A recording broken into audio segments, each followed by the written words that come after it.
Magandang araw mga kabubbles. Narito ang latest news ngayon sa PBA. Calvin Abueva hindi pa makakapaglaro ng ilang laro para sa Converge. Ismael Romero ayaw humingi ng tawad kay Nick Demusis kaya hindi na tuloy mag-import sa Meralco Boats. At Luis Sanggalang, Magnolia Hotshots na.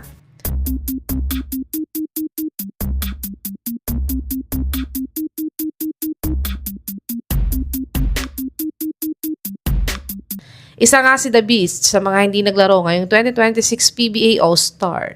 At sa first game nga ng bagong team niyang Converge ay hindi din ito nakapaglaro dito. Kaya't madaming fans na nga ang naghahanap dito kay The Beast. Pero ayon nga sa source na Spin.ph ay hindi pa nga daw siya makakapaglaro ng ilang games dahil nagpapagaling pa nga ito sa kanyang hamstring injury. Ito nga ay kinumpirma ng coach ng Converge na si Coach Delta Pineda. Kaya't get well soon nga Idol The Beast para makapag-debut game ka na nga sa bagong team mo na Converge. Dumako naman tayo sa balitang ayaw daw humingi ng tawad ni Ismael Romero kay Nick Demusis kaya siya hindi pinaglaro sa PBA. Si Ismael Romero nga isa sa mga imports ng Meralco Boats sa 2025-2026 ESL tournament campaign nila. Pero nag-import din siya sa isang team na lumahok sa Dubai tournament na nakaharap naman ng Zamboanga Valientes. At dito na nga niya pinagtatadyakan si Nick Demusis. At after nga nito ay tinakasan niya daw si Demusis sa Dubai na gusto na lamang makipag-ayos sa kanya. At dumiretso nga siya mag-import ulit para sa Meralco Boats para sa final game nila sa EASL. At siya din sana ang official import nila ngayong Commissioner's Cup.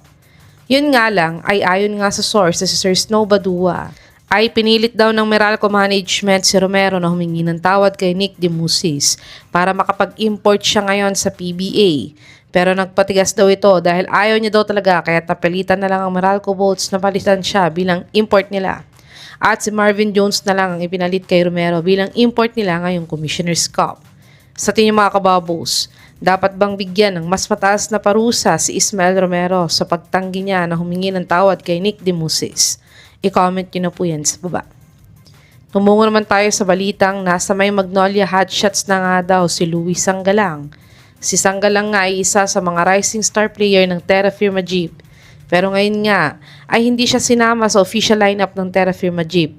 Pati na din ang kapwa niya rising star na si Mark Nonoy. Pero ayon pa nga sa reports dati ni Sir Snow Badua ay naka-soft ban daw si Luis Sanggalang ngayon sa PBA. Ngunit ayon naman sa source na to ay si Kemar Carino at Luis Sanggalang nga daw ang gustong makuha ng Magnolia Hotshots ngayong Commissioner's Cup.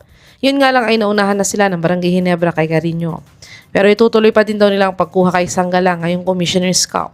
Sa tingin mga kababos, dapat bang makuha ng Magnolia Hotshots si Luis Sanggalang ngayong Commissioner's Cup? I-comment nyo na po yan sa baba.